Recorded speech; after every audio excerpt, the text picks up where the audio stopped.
Eu vou falar um pouco sobre o que vem sendo desenvolvido em termos de avanços na justiça restaurativa no mundo.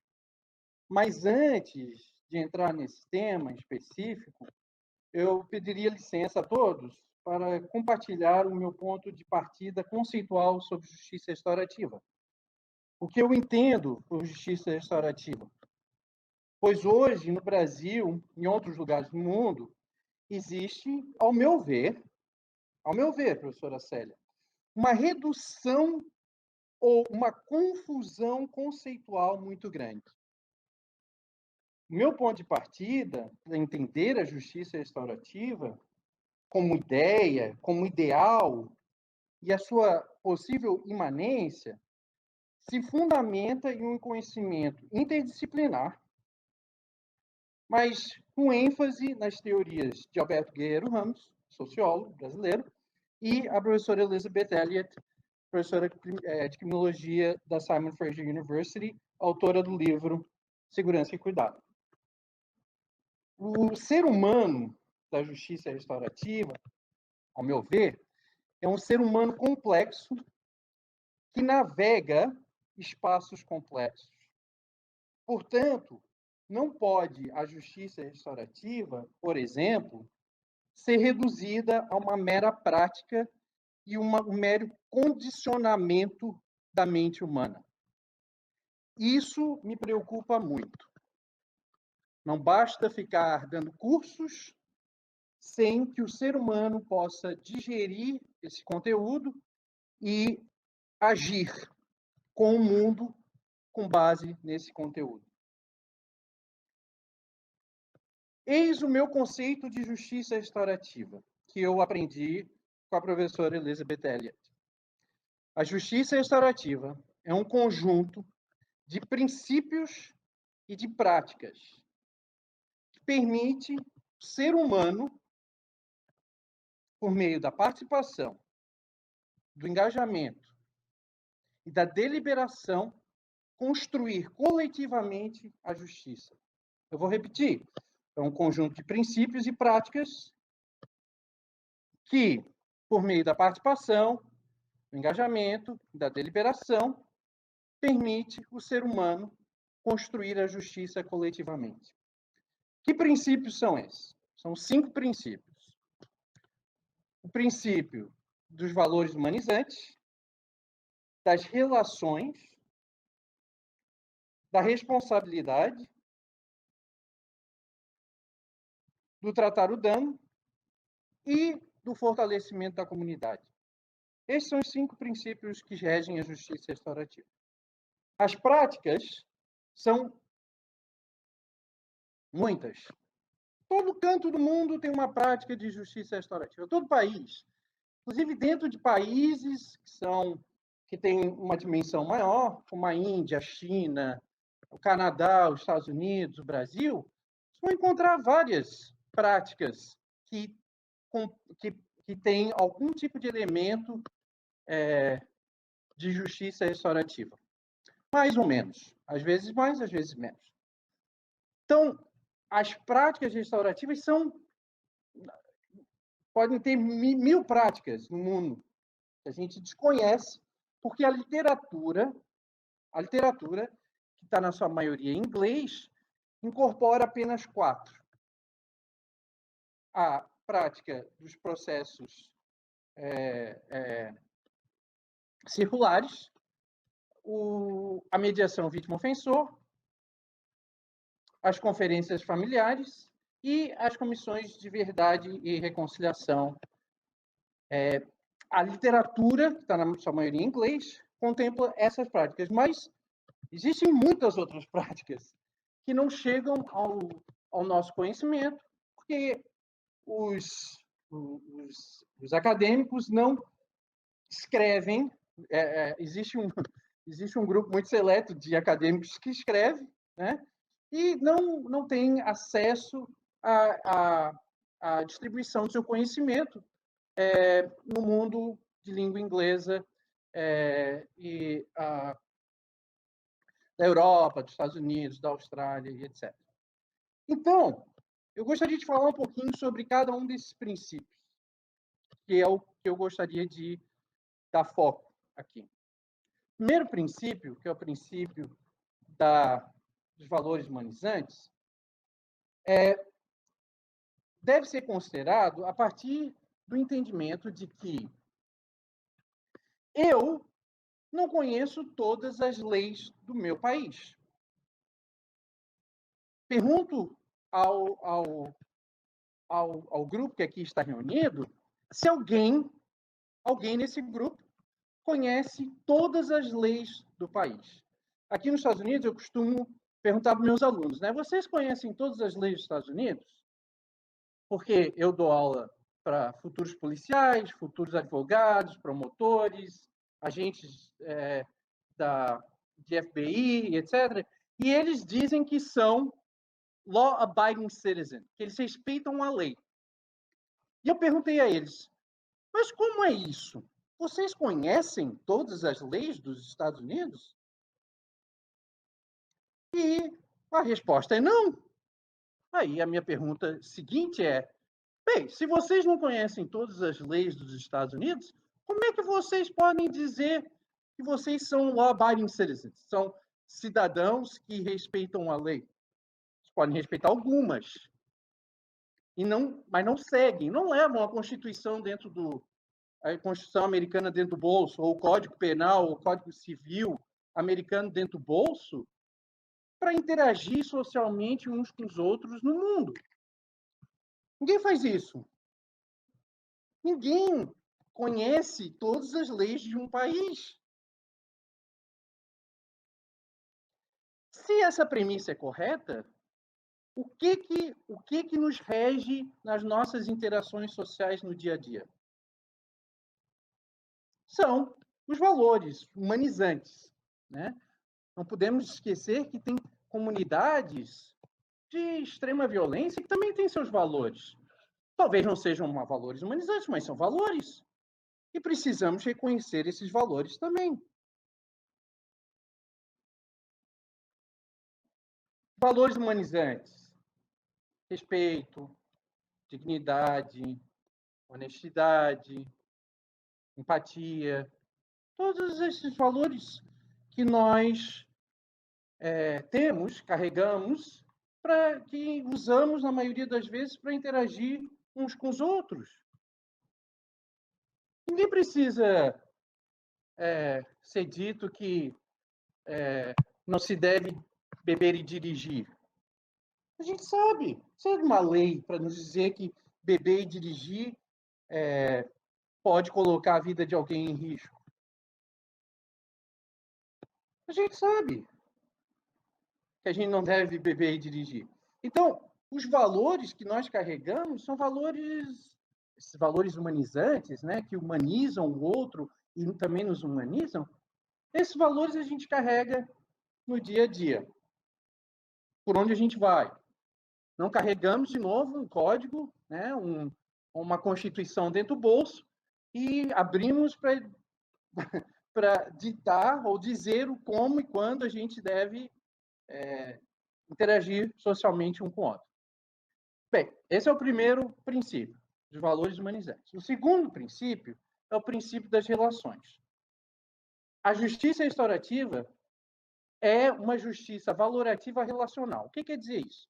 Que ela tem como pilares os valores humanizantes e as relações. As relações entendidas por uma lente multidimensional, ou seja, que eu não sou eu, de rede, uma lente de rede.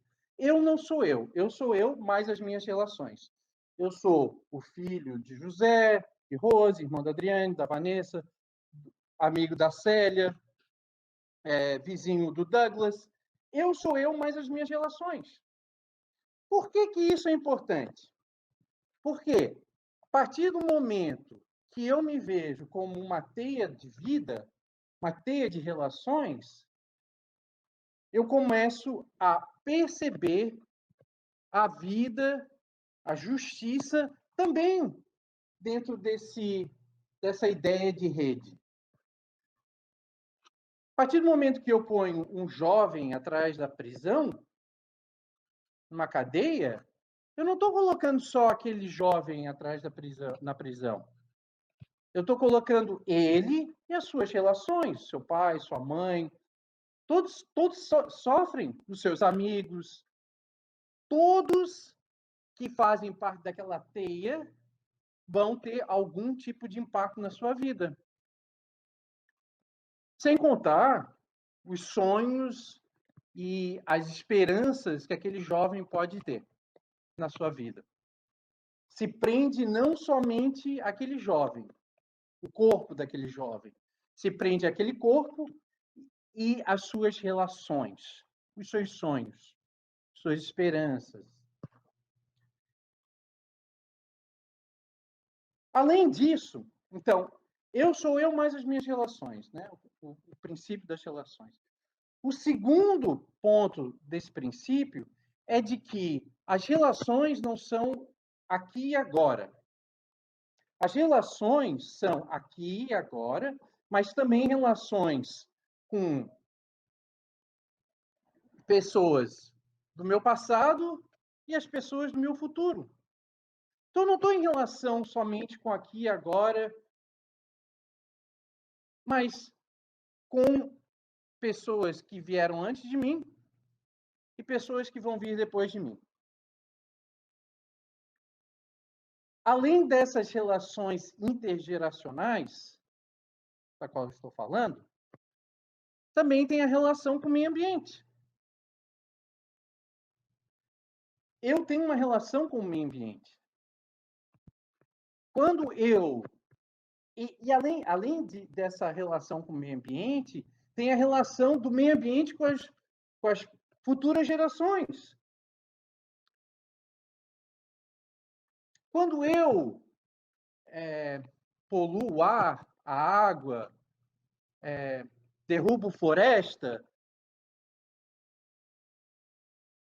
não vai ter só um impacto na natureza e na minha geração ou em mim. Vai ter um impacto nas futuras gerações. Nos meus filhos, nos meus netos, dos meus bisnetos.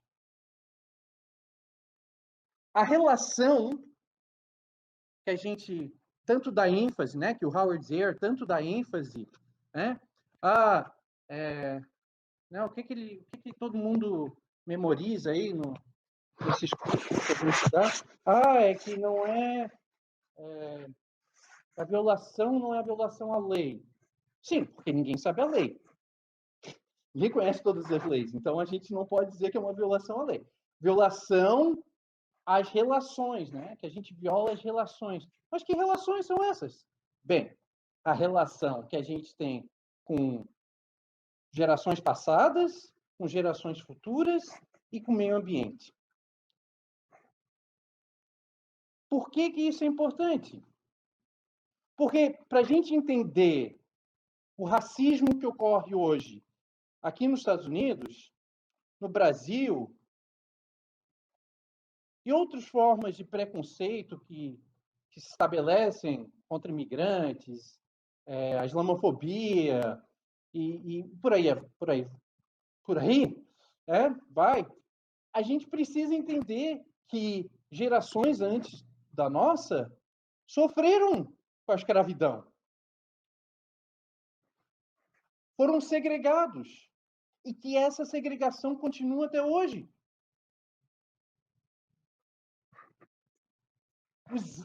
As comunidades indígenas desse país, do Canadá, das Américas, né, continuam a ser segregados. As comunidades indígenas do mundo são 5% da população mundial. E essas comunidades cuidam de 95% das florestas. Cadê a voz dessas pessoas na determinação das políticas públicas em relação a questões ambientais? Não existe. Que respeito é esse? Que respeito é esse? Não existe. Né? Então, a justiça restaurativa é uma justiça valorativa relacional, ou seja, que dá ênfase e dá que dá importância a valores humanizantes e às relações. Então, o primeiro princípio é o princípio dos valores humanizantes. O segundo princípio é o princípio das relações. O terceiro princípio... Ô, Célia, eu vou pedir que tu ligues o teu... Tu tens controle do teu microfone aí? Se puderes ligar o teu microfone, ou se puderem... Oi, Tá acho bom. que tem, já está. Melhor assim, eu me sinto mais em Mais contato acompanhado. Escuto isso aí. Então, É isso aí. O terceiro princípio é o princípio da responsabilidade. A responsabilidade na justiça restaurativa não se concentra naquela... Ah, o jovem cometeu tal... Né? A linguagem é sensacional, né? A linguagem é o discurso da justiça restaurativa que se apropriam é totalmente manipulado e distorcido, né? Porque usam palavras como vítima, ofensor, né? A justiça restaurativa é o encontro da vítima, do ofensor e da comunidade. Isso aí é papo para boi dormir. Isso é papo para boi dormir. Porque vítima e ofensor, criminoso, jovem delinquente, essa é uma linguagem carregada. É uma linguagem de uma justiça que não tem mais lugar no mundo que a gente tem hoje. É uma linguagem de século X. Vamos trocar essa linguagem, né? Vamos trocar essa linguagem. Essa linguagem precisa ir embora. Não tem mais... A justiça restaurativa trata de comunidade, de hospitalidade. Troca a linguagem, troca a lente e troca a linguagem. Faz favor, ao trocar a tua lente, troca a tua linguagem também.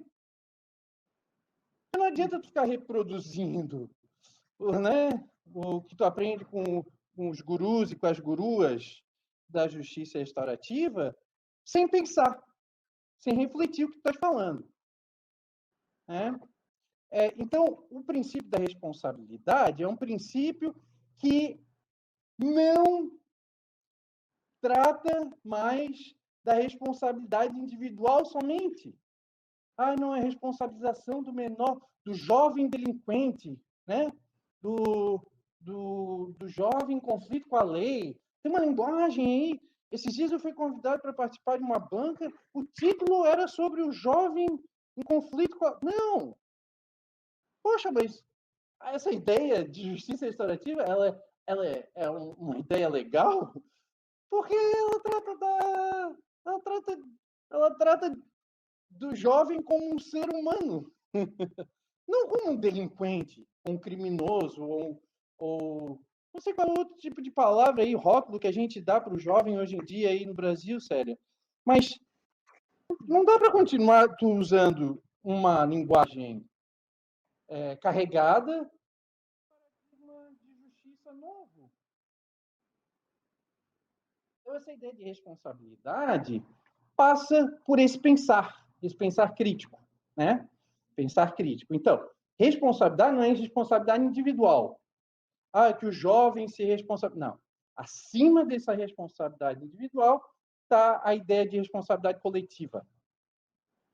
O foco é na responsabilidade coletiva. Tem a história de um rapaz no Canadá, na província de Manitoba, que ele cometeu um dano e estava sendo sentenciado e a família, a comunidade dele estava junto nessa audiência de sentenciamento.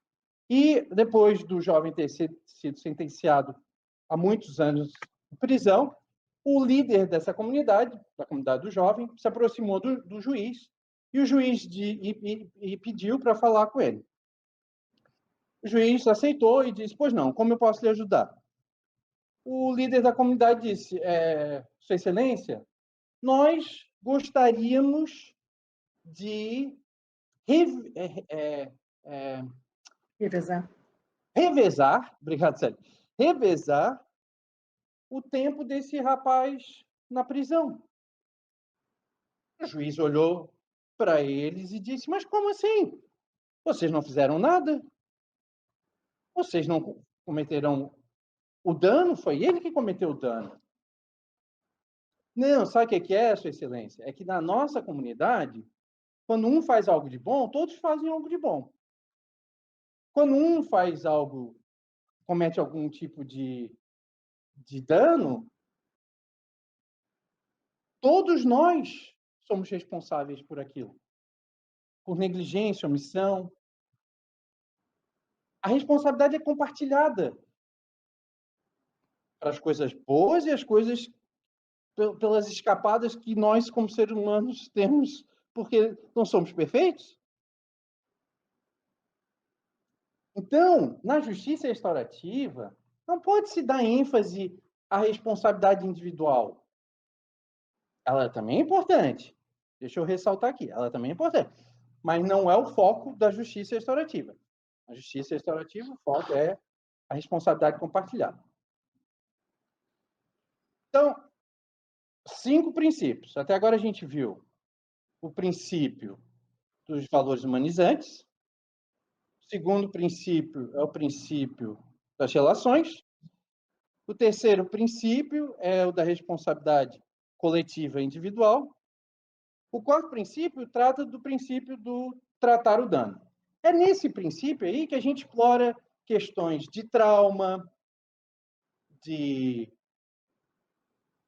culpa, de vergonha, né? Nos círculos aí que são apresentados aí por gurus e guruas no Brasil, né? Quanto desses gurus e essas guruas estão falando em trauma-centered practices, né? Com um enfoque nos traumas, na vergonha, né? Na vergonha não estigmatizante mais, mas uma vergonha que inclui... Porque a vergonha, o trauma, também é compartilhado. Eu, pessoalmente, quase morri num acidente de carro. Um bêbado quase tirou a minha vida. E eu tive um trauma físico. Eu tive um trauma psíquico.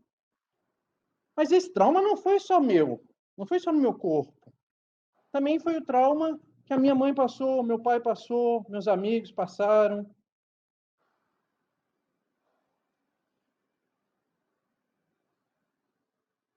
Né? Então, é nesse princípio do tratar os danos, né, que a gente discute essas questões de trauma, de vergonha. É nesse princípio que a gente permite que as pessoas contem as suas histórias, né, que narrem as suas histórias, que as outras façam uma escuta ativa. Então, é nesse princípio, veja, são 5 princípios, é nesse princípio que a gente, então, se utiliza de métodos, de approaches, de práticas, né? Processos como círculo, mediação vítima-ofensor, conferências familiares, comissões de reconciliação, verdade e reconciliação. É nesse princípio, em particular, que a gente trata dessas questões. Então, 5 princípios. Valores, humanizantes, relações, responsabilidade coletiva e individual, tratar o dano. E o último princípio é o princípio do fortalecimento da comunidade. Como é que nós fortalecemos a justiça, o nosso senso de justiça? Como é que nós fortalecemos a comunidade, não uma poliarquia, não como um grupo de interesse, mas a comunidade? Porque também no mundo, obviamente, se faz uma grande salada de fruta quando se trata de comunidade, né? Então, tem algumas leituras que são importantes nesse sentido. O George Pavlik, por exemplo, tem um texto muito bonito sobre isso. Está sendo, inclusive, traduzido para o português por intercessão do Dr. Marcelo Salmaço, que vem estudando com muita profundidade esse tema e que entende muito desse tema, né? Porque ele tem tentado o máximo, como um servidor público, se olhar para a comunidade que ele serve, ou para as comunidades que ele serve. Como é que se faz isso? Como é que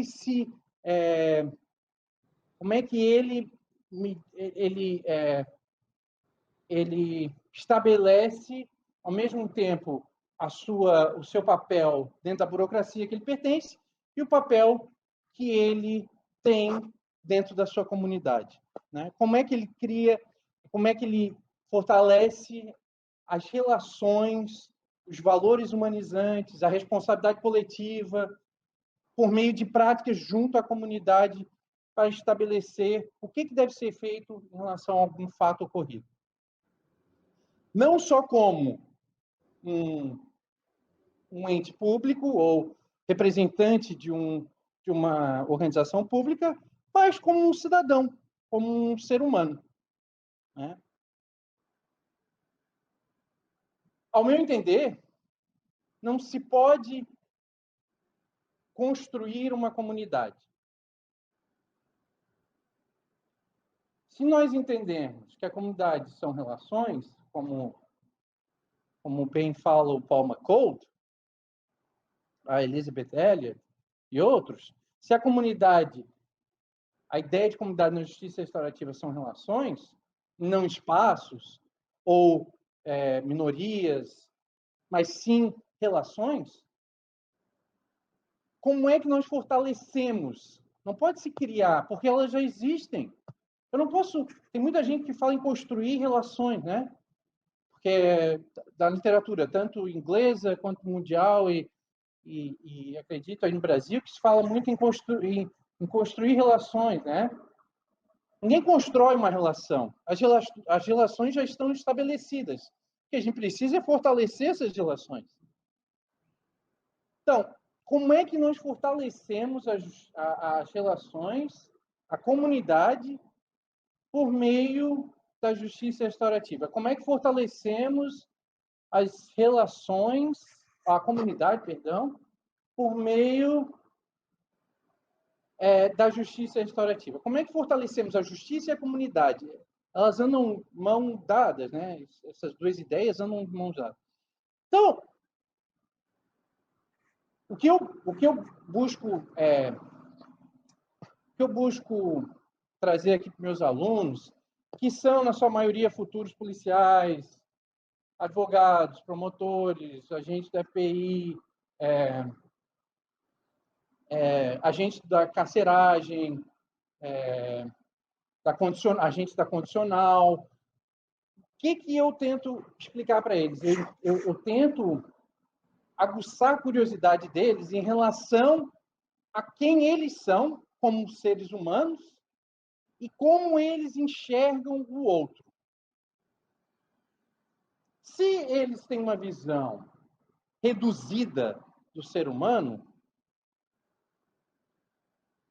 uma visão que aliena eles do outro, ou se eles têm uma visão reduzida deles como seres humanos em relação à natureza, porque eles estão alienados em relação à natureza, ou se eles estão alienados de si mesmos, que é mais grave ainda, que é muito comum nessa sociedade de mercado, de massa, na qual eu vivo, como é que eles podem trocar as lentes?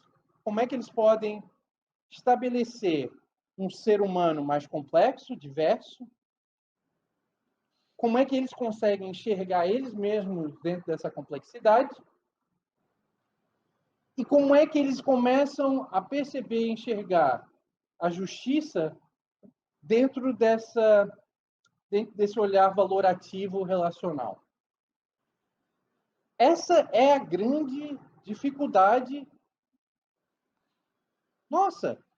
Porque, veja, numa sociedade, num contexto altamente punitivo, altamente coercitivo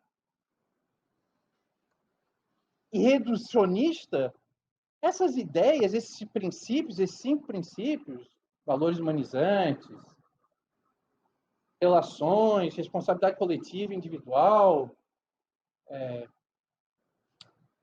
tratar do dano, fortalecimento de comunidade, fica muito complicado, fica muito limitado. Por isso que no começo da minha fala, eu disse, idealmente, né, no mundo das ideias, a justiça restaurativa se trata desses 5 princípios, mas é dentro de uma tipologia, dentro de uma ideia de justiça. Agora, quando a gente traz para o dia a dia, para o mundo que é, não o mundo que deveria ser, mas o mundo que é, esses princípios são limitados pelo seu contexto, pelo um pensar, às vezes mais, às vezes menos burocrático, mas tem uma grande potencialidade de transformação. Tem uma grande potencialidade de transformação. Então,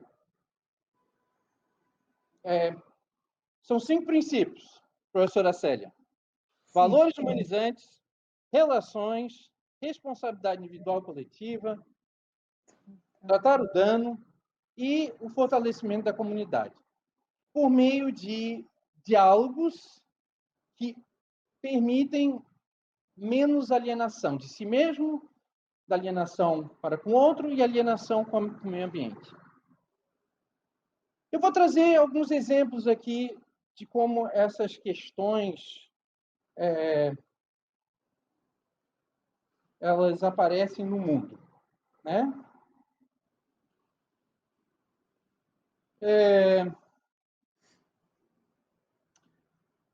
Eu vou começar com o princípio dos valores humanizantes. Uma vez, eu dou aula aqui no sul de Chicago. Eu não sei se vocês conhecem, mas o sul de Chicago tem um estigma de ser extremamente violento. De mortes de jovens e crianças quase que diariamente. Existem vários filmes, um do Spike Lee, que agora está me faltando o nome na cabeça, que relata bem essa realidade aqui do sul de Chicago. E ela é dentro desse contexto que eu leciono. É para essas comunidades, a maioria são minorias, né? São afrodescendentes e latinos, que eu ensino justiça restaurativa no Departamento de Justiça Criminal. E um dia eu estava fazendo um círculo em sala de aula para discutir um tiroteio que houve numa escola que matou várias crianças numa escola da Flórida. E eu estava indignado, eu estava um pouco sensibilizado, bem sensibilizado com o que tinha acontecido, e também estava saturado dos tiroteios que ocorrem aqui nos Estados Unidos. É quase uma prática diária. E eu fiz um círculo para a gente conversar, né? Para tratar dessa questão, que é uma questão que tanto é debatida e discutida aqui nos Estados Unidos. E existe muita resistência. E eu achei que, por meus alunos estarem num curso de justiça restaurativa, que a gente podia usar, então, a aula daquele dia para discutirmos essa questão da violência, das armas, né? E do controle do uso de venda de armas aqui nos Estados Unidos. E os meus alunos foram muito antipáticos em relação à minha iniciativa. Eles não se manifestaram, não estavam indignados, não estavam... não havia... Foram apáticos, essa é a palavra, professora Célia? Apáticos. É isso? É apáticos. É. Passivos, apáticos. Apáticos à discussão. E depois da aula ter terminado, eu me aproximei de um aluno e eu perguntei, afrodescendente, que trabalha como policial no sul de Chicago, eu perguntei para ele, poxa, eu com a maior boa intenção, né? Quis facilitar um diálogo, achei importante e tal, mas o pessoal não se manifestou, não tinha uma manifestação maior da parte deles, né? Fiquei um pouco, assim, achei aquilo interessante. Aí diz esse meu aluno, e aí eu aprendi, que a ideia do valor do pensar crítico e da empatia e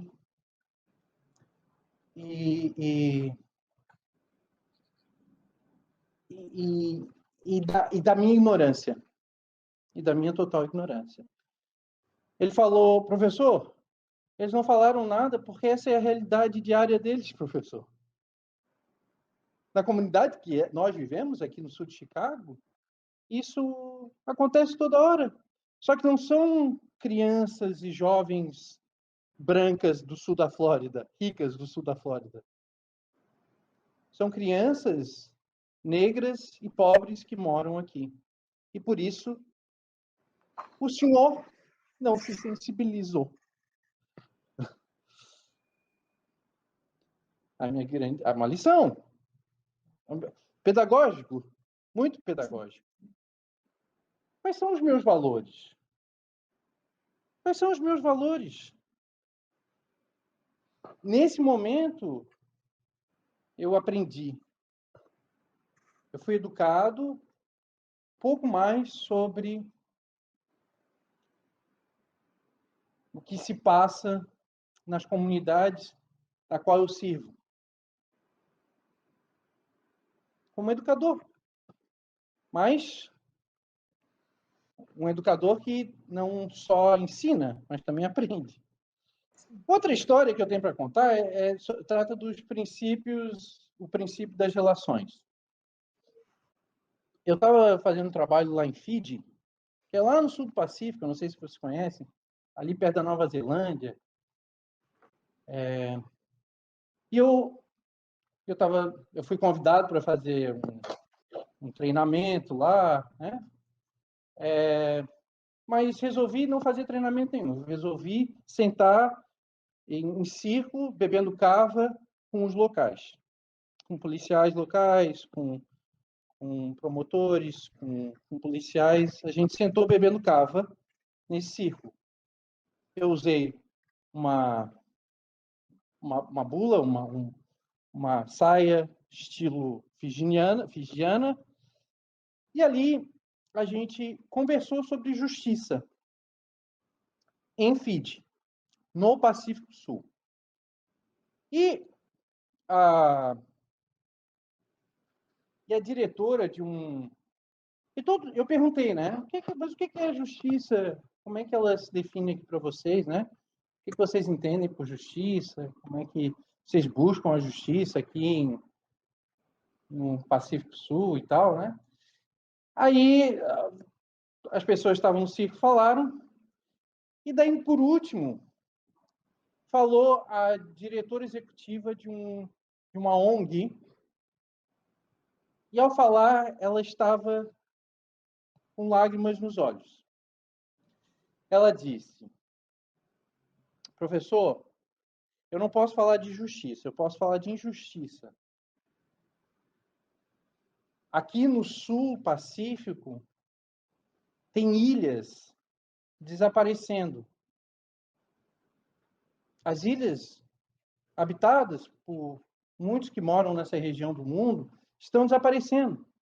Estão desaparecendo pelo consumo e pela poluição desenfreada que vocês lá no norte, principalmente nos Estados Unidos e em alguns outros países, insistem em produzir. A maré está subindo, as ilhas estão desaparecendo, os corais estão morrendo. As minhas futuras gerações, eu achei isso fantástico, né? Isso foi em 2014. Mas veja, as minhas futuras gerações talvez não vejam, não conheçam esse presente de Deus que são as ilhas do Pacífico. E vão ter que se mudar para outro país, vão ter que migrar, serem consideradas refugiadas em outro país, porque vocês lá no norte insistem em poluir. Então,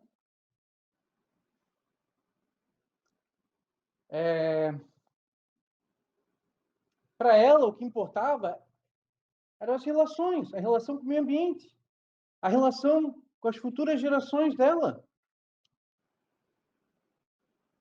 Isso. Aquilo ali era um pensar relacional, a essência da justiça restaurativa. Uma outra história que eu vou contar para ilustrar um pouco esses princípios é de um jovem, de uma aluna minha que disse que fazia treinamento, né, fez o treinamento de circo e estava sendo voluntária para fazer circos dentro das cortes aqui de Chicago. E ela participou de um circo e, no outro dia, com total clareza e asserção, e de uma forma muito direta, disse: eu participei de um circo e o circo não deu certo, não foi bem sucedido. Eu tentei pensar com ela, mas por que tu estás falando isso? Por que o circo não deu certo? Por que a justiça restaurativa não apareceu, né? Não surgiu? Ela disse porque o rapaz pegou, se levantou e começou a berrar com a família dele que estava ali, que ele fazia muito tempo que não via, e dizendo que ele se juntou a uma gangue aqui do sul de Chicago, porque a gangue lhe deu proteção, um trabalho e cuidado, coisa que a família nunca deu para ele. E ele, de uma maneira muito violenta, a gente está fazendo um curso aqui de comunicação não violenta, né? E justiça restaurativa. Por isso que eu quis contar essa história. Ele, de uma forma muito violenta e brusca, começou a berrar e a falar, usar um tom de voz muito incisivo com as pessoas que estavam ali. E a minha aluna disse que por isso, e saiu andando. E saiu, não quis participar. E a minha aluna, então, disse, bem, não houve um acordo, então não houve justiça restaurativa e o negócio não funcionou, e não foi bem sucedido. Aí, eu perguntei para a minha aluna, né? Por que não foi sucedido? Por que não houve justiça restaurativa? Ela disse, porque não houve acordo. Não fizeram um acordo. Não tinha um acordo. Aí eu disse, então esse é o objetivo da justiça restaurativa. Quando se trata o dano, pelo meio das suas práticas, o objetivo é ter um acordo, é isso? Assim, claro, não foi bem sucedido porque não teve um outcome positivo, não teve uma conclusão, né? Não teve um acordo e tal. Aí eu perguntei para ela, mas o que é? O que é a justiça restaurativa bem sucedida? E ela, de novo, eu insistindo, né? Eu querendo instigá-la a, né? Ela não deu conta. E eu disse a ela, não, foi extremamente bem sucedido. O fato desse jovem ter sentado e ter tido a oportunidade de falar, de colocar os seus sentimentos, o que ele estava sentindo, a história dele, para a família, para os amigos, para a comunidade, essa oportunidade em si já denota, já demonstra um sucesso. A justiça restaurativa, se a gente entender ela por aquela frasezinha que o Howard Zehr fala sempre, que é a justiça restaurativa trata não da violar leis, mas violar relações. Se a gente levar isso a sério e ter esse pensar relacional, a gente vai ter que trocar não só as lentes da percepção de uma justiça, mas também de um pensar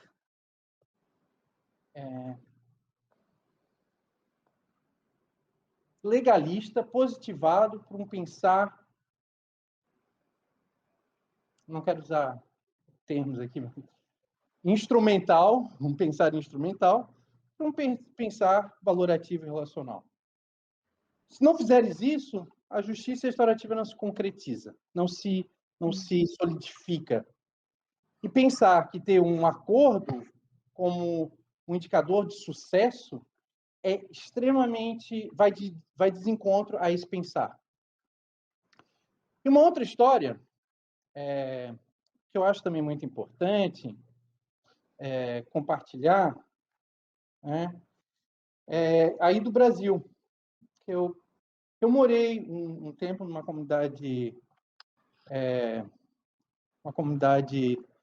quilombola em Florianópolis, e nessa comunidade tem um projeto muito bonito do Instituto Wilson Grow, em que a comunidade se articulou para construir escolas, creches, para os jovens, para as crianças e para os jovens, para eles passarem o dia inteiro. E alguns outros projetos, né? Ensinar algum tipo de trabalho, para que eles possam também ter um senso de dignidade, né? E um dia, ou alguns dias seguidos, eu estava fazendo a minha observação e eu vi que tinha um rapaz que ia na frente da escola e ficava diariamente chamando, provocando seus amigos para saírem de sala de aula para venderem drogas. Eles eram os dois meninos que estavam dentro da escola e o rapaz que estava ali fora chamando. Eles eram jovens, 14, 15 anos, e viviam.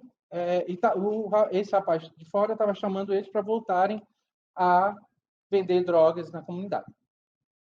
E aquilo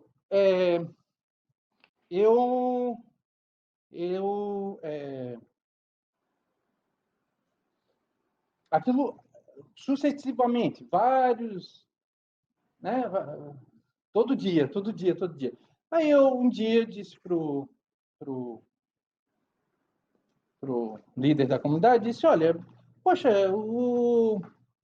esse menino não está deixando os outros estudarem, não seria o caso de fazer uma intervenção, né? Retirá-lo, porque ele não está deixando os outros meninos estudarem, aprenderem e tal, né? E esse líder da comunidade olhou para mim com um sorriso e disse: isso não é muito restaurativo. Eu disse: mas como? A gente já ele tá tendo a oportunidade de estudar, ele não quer. Ele está tendo a oportunidade de adquirir uma habilidade que ele possa vender o seu trabalho, né? E não quer. Ele está tendo todas essas oportunidades e, mesmo assim, não quer. Ele continua querer trabalhar junto ao tráfico e fica perturbando os meninos. Isso não me parece que não tem cabimento. A gente tem que fazer alguma intervenção. Aí o líder da comunidade olhou para mim e disse: olha,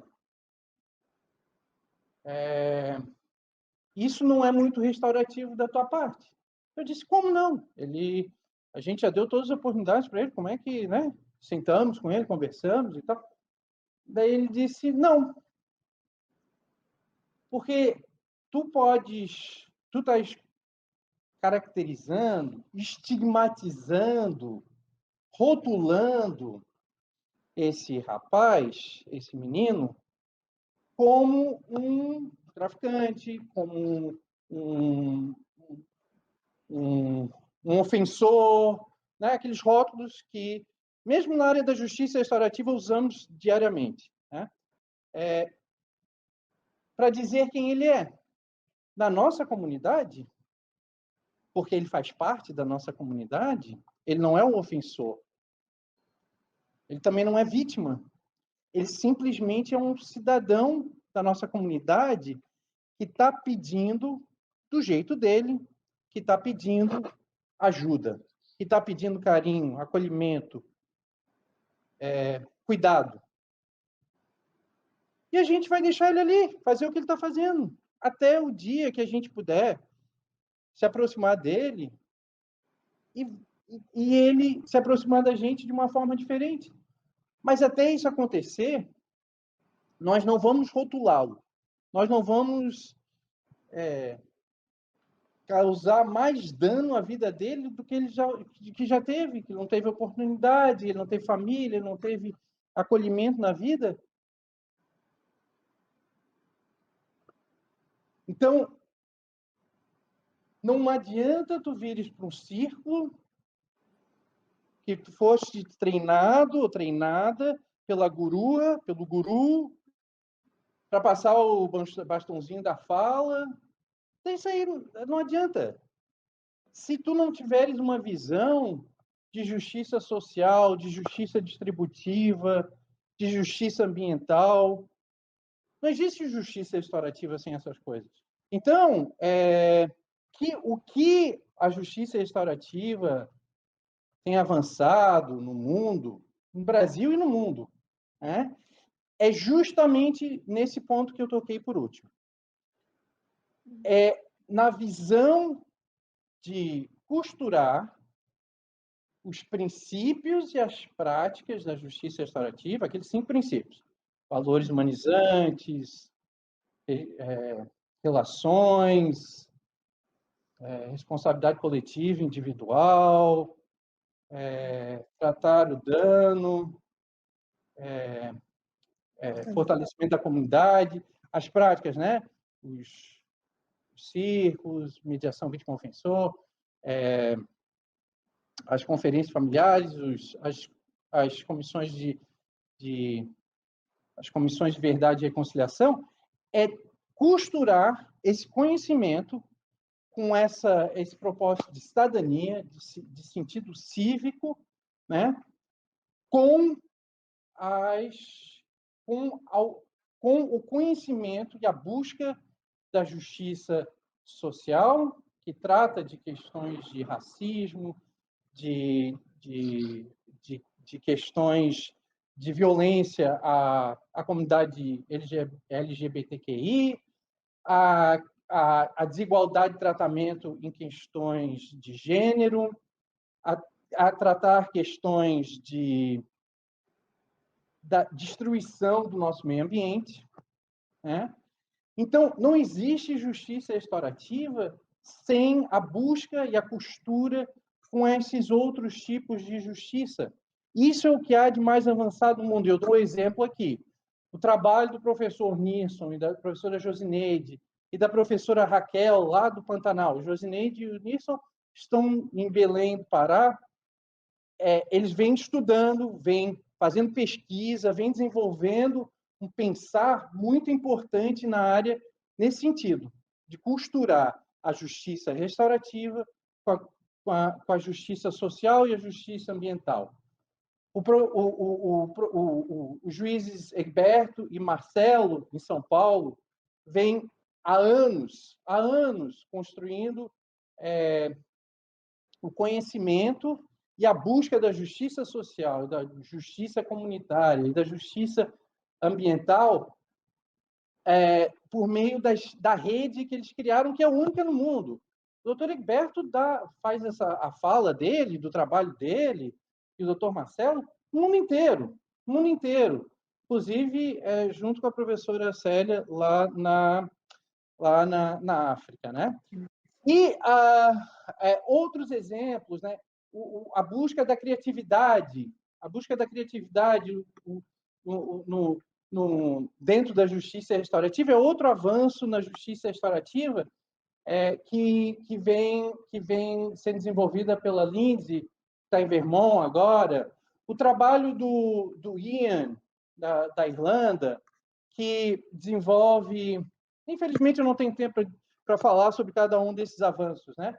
Infelizmente, mas o Ian tem desenvolvido um trabalho muito bonito na área da pedagogia, da justiça restaurativa, que criou um grupo junto à UNIDOC, da ONU, da qual eu fiz parte, né, faço parte, para discutir questões de pedagogia para a justiça restaurativa, construir um conhecimento para além da justiça restaurativa para questões da justiça criminal. Né?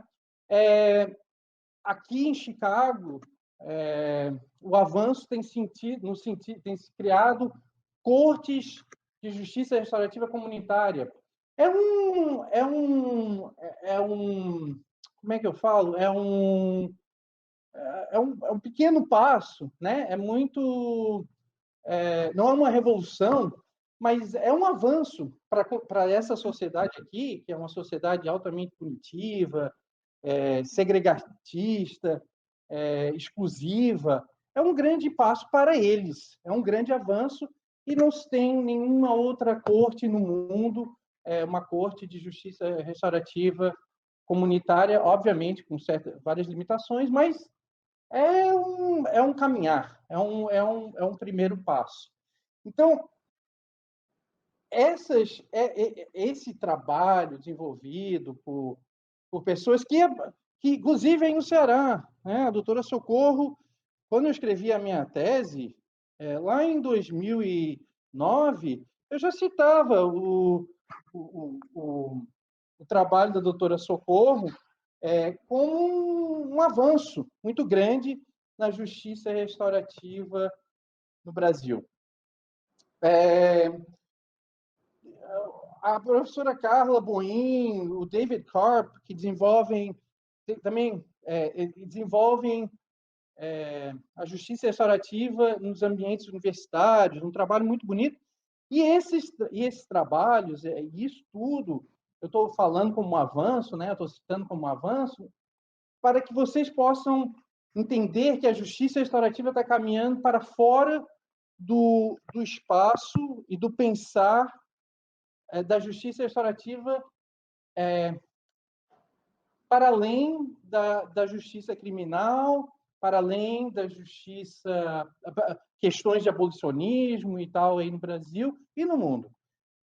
A justiça restaurativa está se tornando mais uma filosofia e mais vivida aos moldes do pensar de Barry Stewart e Elizabeth Elliot e outros pelo mundo, do que tem sido estabelecido aí no Brasil e em outros lugares do mundo, que é a justiça restaurativa, sentar em círculozinho, numa escola ou numa corte, e ali, né, ao fazer aquele círculo, aquilo ali é a justiça restaurativa. Não é, não é. A justiça restaurativa é muito mais do que isso. E tem uma potencialidade muito grande. Agora, quem acaba reduzindo ela a um treinamentozinho, um cursinho, com guru e guru, aí acaba reduzindo a justiça restaurativa e pecando de forma muito descomprometida com a ideia.